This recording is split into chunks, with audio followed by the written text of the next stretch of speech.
The dossier felt heavy in my hands, a dense brick of their betrayal. Each page, each receipt, each bank statement was a tile I was about to lay, creating a mosaic of their greed. They saw me as Dennis, the old tiler with grout still under his fingernails, a relic to be hidden away.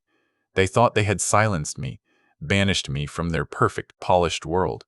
They had no idea I was about to use my old, rough hands to tear that world down to the studs. It all began 3 weeks before Christmas. The cold wasn't just in the December air, it radiated from the polished marble floors of my son's house, a house I paid for, a floor I'd advised him on, telling him which substrate to use for a large format tile to prevent cracking. He'd nodded then, but now he just stood there, a ghost in his own opulent hall, while his wife Isabella did the talking. She held a crystal glass of wine. "Dennis," she began, her voice smooth and sharp like a shard of glass, "we need to talk about Christmas Eve. Her parents are flying in from Zurich, and we're hosting a rather important dinner. The Wentworths, the Barclays. You understand, it's a crucial night for Michael's networking." My son, Michael, just stared at a point over my shoulder, his spine made of jelly. He was a good boy once, before this life of tailored suits and borrowed prestige consumed him. Now, he was just her handsome accessory. "I understand networking," I said, my own voice sounding rough and unfamiliar against their pristine walls. "Good contracts are built on good relationships. I built my whole business on it." Isabella's smile was thin, a bloodless slash. "Precisely. Which is why we think it might be best, for everyone, if you celebrated Christmas with your sister this year." The words hung in the air, individually wrapped in condescension. For everyone. She meant for her. She meant for her perfect image, which I, in my worn flannel shirt and work boots, would apparently tarnish. "I said. "And why is that, Isabella?" I wanted to hear her say it. I wanted to watch the lie form on her perfectly glossed lips. Michael shifted his weight, a silent plea for me to just let it go, to not make a scene. But Maria, my late wife, had never backed down from a truth in her life. Her memory, a warm and steady light inside me, wouldn't let me back down either. "Tell me," I repeated, my voice quiet but firm as setting mortar. She took a delicate sip of wine. "Well, Dennis, my parents are different. They're academics. They appreciate a certain level of discourse. Your background, while noble in its own way, is just not something they would understand. We wouldn't want you to feel uncomfortable." She said it as if she were doing me a favor, sparing me from the brutal judgment of people who read different books and used bitter words. The insult was so profound, so layered with classist poison. It was almost elegant. "It's not just about comfort, Dad," Michael finally mumbled, his eyes still avoiding mine. "It's about perception. You know how these people are. First impressions matter." He gestured vaguely around the grand foyer, at the 2-story ceiling and the sweeping staircase. He was talking about his life, this grand stage set I had funded, and how I was no longer fit to be part of the cast. I was just the backstage crew, meant to be invisible. And the final twist of the knife that came from Isabella. She placed her glass down with a soft click. "And honestly, Dennis," she said, leaning in as if sharing a secret, "we're trying to build a new legacy here. One of class and refinement, not one that smells of sawdust and manual labor." She glanced at my hands, calloused and scarred from 50 years of hard work. The hands that had paid for her diamond earrings, her European car, and the very roof over her head. That was it. That was the moment. She hadn't just insulted me, she had insulted the very foundation of our family. She had insulted the sweat and sacrifice that my Maria had supported every single day. Maria loved these hands. She used to say they built worlds. Now this woman, this vapid creature of inherited wealth and arrogance, saw them as something dirty, something to be ashamed of. A cold, clear stillness settled over me. There was no rage, no shouting. There was only clarity. I looked at my son, a man I no longer recognized. I looked at his wife, who saw me as nothing more than a dirty secret, and I smiled. It wasn't a warm smile. It was the kind of thin, tight smile you make when you fit the last tile into a perfect, complex pattern. "Of course," I said. I wouldn't want to be an embarrassment. I understand completely. I'll make plans with my sister. Enjoy your dinner with the in-laws. Michael looked relieved. Isabella looked triumphant. I turned and walked out, the heavy oak door closing behind me with a funereal thud. I didn't slam it. I didn't look back. As I walked to my old but reliable truck, the cold air felt clean, washing away the cloying scent of their expensive artificial world. They thought they had won. They thought the old man had been put in his place. They had no idea that I had just left a planning meeting. The project, the complete and total demolition of their fabricated lives. And the deadline was Christmas Eve. The drive home was quiet. I didn't turn on the radio. The silence was a canvas, and on it I began to sketch. My mind, which for years had calculated angles, weight distributions, and curing times, now turned to a new kind of construction. A plan. A meticulous, step-by-step blueprint for justice. When I got to my small, quiet house, the house where I had raised Michael, the house filled with memories of Maria, the first thing I did was pull out the old photo album. There she was, Maria, her smile radiant, holding a baby Michael. We were so young, so full of hope. We wanted him to have more than we did, but we never wanted him to have less character, less gratitude. I ran my thumb over her picture. For you, my love, I whispered. They dishonored the life we built. I will make sure they remember what it was built upon. Her image wasn't a source of sadness anymore. It was my moral compass, and its needle was pointing directly at retribution. The next morning, I didn't wallow. I went to my office, a small, neat room in the back of my house. Tiling is a business of precision. Every invoice, every payment, every receipt has to be accounted for. For 35 years, I ran my business with an ironclad set of books. And for the last 5 years, since Michael and Isabella got married and decided their lifestyle required a benefactor, I had kept a separate ledger. I called it the Michael Project. It was all there, neatly organized in a fireproof safe. Scanned copies of every wire transfer, the down payment for their house, a gift of $250,000. The monthly mortgage payments automatically drafted from my account. $4,815.32 every month for 60 straight months. The property taxes, the homeowner's insurance, the landscaping service, the credit card bills I'd quietly paid off when Michael called me in a panic. The business investment that turned out to be for Isabella's vanity boutique. The total was staggering, even to me. It was a fortune built on my sweat, a life of luxury they wore like a costume. My first call was to my bank. I spoke to a helpful young woman named Brenda. I explained, calmly and politely, that I needed to cancel a recurring automatic payment, the one for $4,815.32. Yes, the mortgage payment, effective immediately. There was a pause on the line. "Are you sure, Mr. Rossi?" she asked. "Oh, yes, Brenda," I said, a real smile touching my lips for the first time. "I'm absolutely sure." Step 1 was complete. The foundation of their fantasy castle now had a crack in it. They wouldn't notice for a few weeks, not until the first payment overdue notice arrived. By then, it would be too late. The next step was preparing the evidence. For 3 days, I worked like I was preparing a master bid for the biggest job of my life. I printed every bank statement, every canceled check, every receipt. I highlighted the relevant lines. I wrote brief, factual notes in the margins. This wasn't just a pile of papers.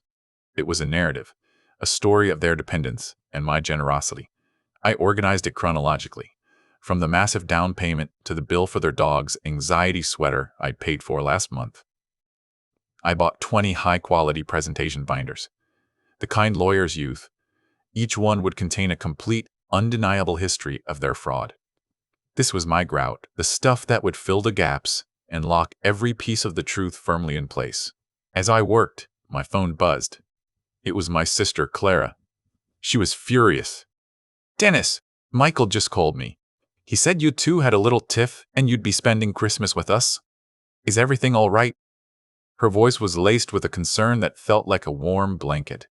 Clara knew. She'd already seen Isabella for what she was. She never said, I told you so, but it was there.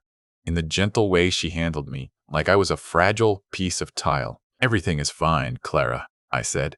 Actually, everything is about to be perfect. And yes, I would love to spend Christmas with you and the family. Just maybe not on Christmas Eve. I have a prior engagement. Her silence on the other end told me she understood.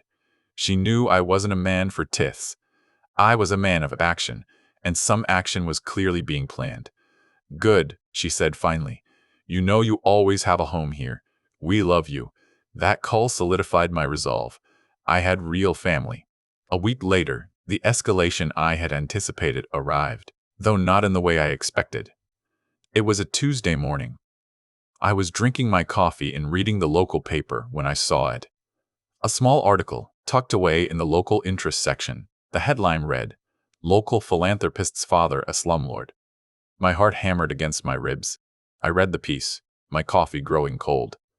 It was about an anonymous complaint regarding a rental property I owned. The article was a masterpiece of insinuation.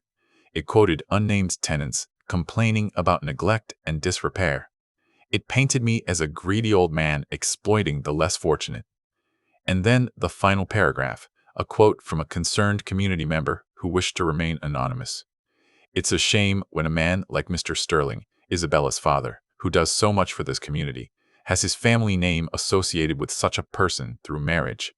It was a surgical strike. I knew instantly who was behind it. Isabella's father, Harrison Sterling, a man who sat on charity boards and donated just enough to get his name on plaques, all while running his own businesses with a ruthless efficiency that bordered on criminal. They weren't content to just banish me. They had to destroy my reputation, my name, the name Maria and I had built in this town for 50 years, a name synonymous with honesty and quality work. This was no longer just about disrespect. This was war. My first instinct was to call the paper, to rage to defend myself. But that's what they wanted. They wanted the crazy old man to shout and look guilty. Instead, I took a deep breath. This changed nothing about the plan. It only made the final act more necessary, more just. They thought they were smearing a peasant. They didn't realize they were smearing a man who kept meticulous records of everything, including his one and only rental property. I went back to my office and culled out another file, this one labeled Elm Street Duplex. I had owned it for 20 years. The tenant in 3A was a single mother to whom I charged half the market rent. The tenant in 3B was an elderly couple I hadn't raised the rent on in a decade. Inside the file were copies of receipts for every repair. The new water heater last year, the roof patch 2 years ago, the brand new stove I'd installed for the couple as a Christmas gift. I picked up the phone and called the tenant in 3A, a woman named Sarah. Sarah, it's Dennis Rossi. I'm so sorry to bother you, but have you spoken to any reporters lately? Her response was immediate and angry. Mr. Rossi, no. A man called me last week, offering me money to say bad things about you. He said you were a millionaire slumlord. I hung up on him. He was a liar. You have been a godsend to me and my son. My heart swelled with gratitude. The truth was still my ally. This new information became a new section in my dossier. Chapter 6. Defamation. I would add a copy of the article and a signed, notarized affidavit from Sarah and the other tenants testifying to my character as a landlord. Harrison Sterling had meant to bury me in mud, but he had only handed me more tiles, darker and richer, to add to my masterpiece of their downfall. His arrogance, like his daughter's, would be his undoing. They saw me as a checker player, not realizing I'd been playing chess my entire life. The days leading up to Christmas Eve were a blur of quiet, focused work. I finished compiling the 20 dossiers. Each one was over 100 pages long, a heavy, damning testament to the truth. I wrapped one in festive paper, with a large, elegant bow, a special gift for the hosts. I also called the caterer I knew, a good man named George, whose first restaurant I had tiled for a steep discount when he was just starting out. I had a special order for him, a delivery, for Christmas Eve. My son called once, a week before the dinner. His voice was strained. Dad, I heard about that newspaper article. It's terrible. Are you okay? The question was so hollow, so devoid of real concern. It was almost laughable. He was just checking to see if I was going to cause problems, if the blowback might reach him. "Don't you worry about me, Michael," I said, my voice even. "I can handle myself. You just focus on your important dinner." He seemed relieved by that and quickly ended the call. He didn't ask who might have planted the story. He didn't offer to help. He didn't defend me. In that moment, I knew that whatever part of the boy I had raised was left in that man, it was buried too deep to save. My actions were no longer about teaching him a lesson. They were about severing a diseased limb, for my own health and for the sanctity of Maria's memory. The son she had loved was gone. I was dealing with a stranger now, and sentiment had no place in this transaction. On Christmas Eve, I woke up early. The house was quiet. I made coffee and sat by the window, watching the snow fall. It was the first Christmas Eve I would spend without family in over 50 years. But I did not feel lonely. I felt a profound sense of purpose. I was a craftsman on the day of a big installation. All the prep work was done. The materials were on site. All that was left was the execution, the careful, deliberate placement of each piece until the final, beautiful, and terrible picture was revealed. I laid out my clothes for the evening. Not a fancy tuxedo, but a simple, dark wool suit I'd had for years. It was the suit I wore to funerals and weddings. The suit I wore to Maria's service. It was a uniform of solemn dignity. I polished my old leather shoes until they shone. I would not enter their house as a peasant. I would enter as a reckoning. As I got dressed, I looked at myself in the mirror. The man looking back seemed older, his eyes harder, but he stood straighter than he had in years. The invitation, of course, had never come. I didn't need one. I knew the time: cocktails at 7 p.m., dinner at 8 p.m. I planned my arrival for 7:45 p.m., just as the guests were settled with their drinks, their laughter echoing through the grand hall. The perfect moment for an interruption. I packed the dossiers into a sturdy leather briefcase. The gift-wrapped one for Michael and Isabella sat on top. It looked so cheerful, so festive. A beautiful lie, concealing a devastating truth. Before I left, I stopped in a living room and stood before the fireplace. On the mantel sat my favorite picture of Maria. It was from our 40th anniversary. We were dancing in the backyard, her head thrown back in laughter. "I wish you were here to see this, my love," I said to her. "But then again, you are. You're the strength in my spine and the fire in my heart. Tonight, they will learn what it means to disrespect the house that Rossi built." I picked up the briefcase and walked out into the cold night.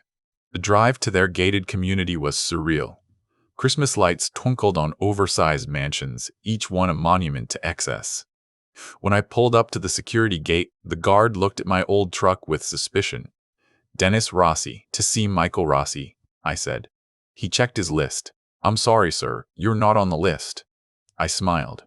"Oh, I know, but they're expecting me. Trust me." Something in my eyes, some cold certainty, must have convinced him.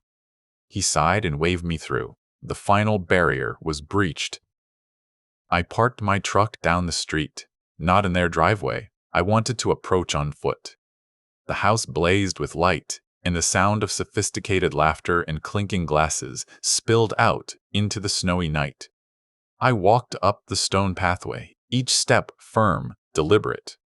I rang the doorbell. I could see shadows moving behind the frosted glass panels. The door swung open, and there was Isabella, a vision in a silk green dress, her face a mask of practiced charm. The mask shattered when she saw me. "Dennis." The name was a choked whisper. Her smile vanished, replaced by a flash of pure panic. Behind her, Michael turned, a champagne flute in his hand. His face went pale, a stark contrast to his black tuxedo. "What are you doing here?" he hissed, moving to block the doorway. "I told you." I smiled past him at the assembled guests, all turning to stare at the unexpected arrival. "I'm just here to drop off a Christmas present for you both, and I thought I'd share a little holiday cheer with your friends." Before they could stop me, I stepped inside, briefcase in hand. The warmth of the house was suffocating, thick with expensive perfume and the smell of roasting goose. A tall, silver-haired man, whom I recognized from newspaper photos as Harrison Sterling, Isabella's father, eyed me with disdain. "Isabella, who is this person?" he asked, his voice dripping with condescension. My son recovered quickly, forcing a laugh. "This is my father, Dennis. Dad, you should have called. What a surprise." "It is a surprise, isn't it?" I said, my voice carrying easily through the suddenly quiet room. "I didn't want to interrupt your important evening, but I have some gifts I couldn't wait to share." I placed my briefcase on a nearby mahogany table and clicked it open, revealing the rows of identical binders. The guests murmured, intrigued. Michael and Isabella exchanged panicked glances. They knew this was no ordinary Christmas visit. This was an invasion. I started with the Wentworths, a famously wealthy couple standing near the fireplace. "Merry Christmas," I said, handing them the first binder. "I thought you might be interested in a little project I've been funding." I moved around the room, methodically, handing a dossier to each guest or couple. The Barclays, the Sinclairs, all the important people Isabella had named. They accepted the heavy binders with looks of polite confusion. I felt like a professor handing out a final exam. "Dad, stop it. What is this?" Michael grabbed my arm. His grip was surprisingly strong, but my resolve was stronger. I shook him off gently. "It's a financial portfolio, son. A case study in philanthropy. A 5-year project in generosity. You and Isabella are the primary subjects." I saved the last binder, the one wrapped in cheerful snowman paper, for them. I held it out. "Merry Christmas. You should open it. It's the master copy." Isabella snatched it from my hands, her knuckles white. Her father stepped forward. "Now see here, Rossi. I don't know what kind of pathetic game you're playing." "Game?" I interrupted, turning to face him. "This is no game, Mr. Sterling. This is an accounting. Please, everyone, turn to page 1. It's the summary page." There, in the flickering candlelight, my revenge began to unfold as 20 people simultaneously opened their binders. A collective soft gasp filled the room. "For 5 years," I announced, my voice steady and clear, "I have had the privilege of funding every aspect of the life you see around you. This house, I made the down payment. The mortgage, paid automatically from my retirement account. The European cars in the driveway, the designer clothes, the very champagne you are drinking, all of it a gift from the low-class peasant who wasn't fit to attend your dinner." I let the words hang in the air, each one a hammer blow. People were flipping through the pages, their eyes wide. They saw the bank statements, the wire transfers, the receipts for things as grand as jewelry and as petty as Isabella's weekly manicure. They saw the truth in black and white. Michael stood frozen, his face ashen. Isabella began to tremble, her face contorting with rage. "You are lying! This is insane!" she shrieked. "My father gives us an allowance." Harrison Sterling puffed out his chest. "My daughter is not a charity case." "Is that so, Harrison?" I asked, turning my full attention to him. "Then perhaps you can explain the defamatory article you had planted in the paper about me. For that, I direct everyone's attention to the final chapter. Chapter 6. They flipped to the back, where they found a copy of the article, and beneath it, the signed and notarized affidavits from my tenants, praising my name and describing the man who tried to bribe them, a man whose description perfectly matched Harrison's personal assistant. Harrison Sterling's face turned a dangerous shade of purple. The whispers in the room grew louder, turning from curiosity to contempt. The Wentworths and Barclays, pillars of the community, were staring at Isabella and her father with open disgust. Their entire social standing was evaporating in real time. But I wasn't finished. I had one final gift to deliver, one last tile to set in place. "And Michael, Isabella," I said, turning back to them, "I have one more piece of news. I wanted to give you a chance to build your own legacy, as you said. So I have taken the first step to help you on your way. As of 2 weeks ago, I canceled the automatic mortgage payments. I believe your first notice of default should be arriving in the mail right after the holiday. Merry Christmas. The house is all yours now, if you can afford it." That was the breaking point. Isabella let out a sound that was half scream, half sob.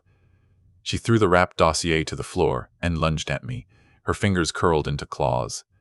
Michael grabbed her, pulling her back as she shrieked obscenities. The party was over. Guests were grabbing their coats, dropping the binders on tables as they fled, not wanting to be associated with the spectacular implosion of the Rossi Sterling family. They avoided my gaze, but their message was clear. Justice had been witnessed. I looked at my son, holding his hysterical wife, his perfect world in flames around him. There was no triumph in my heart, only a profound, aching sadness for the boy I had lost. But there was also peace. I had defended my honor. I had defended Maria's memory. I gave Michael one last long look, then turned and walked out of the house I had paid for, leaving them to the ashes. The cold night air had never felt so clean. I didn't go home. I drove straight to my sister Clara's house. When she opened the door, the warmth that greeted me was real. The sounds were of my nephews laughing, my brother-in-law telling a bad joke, and the buzz of a genuine family Christmas. Clara just looked at my face, then pulled me into a hug. "It's done," she whispered. I nodded. "Welcome home, Dennis," she said, leading me inside. And for the first time in a very long time, I felt that I was. The weeks after Christmas were quiet.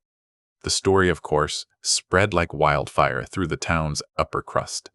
The tale of the Tyler's dossier became a local legend. Michael and Isabella's home went into foreclosure within 2 months. Harrison Sterling resigned from 2 of his charity boards due to the scandal.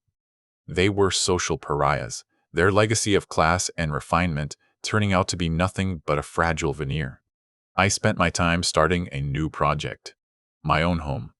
For years, I had put off renovations, pouring all my resources into Michael's life. Now, I worked for myself. I tore out the old kitchen and began crafting a new one, just the way Maria had always wanted. I laid each tile with care, not just as a contractor, but as a man reclaiming his own space, his own life.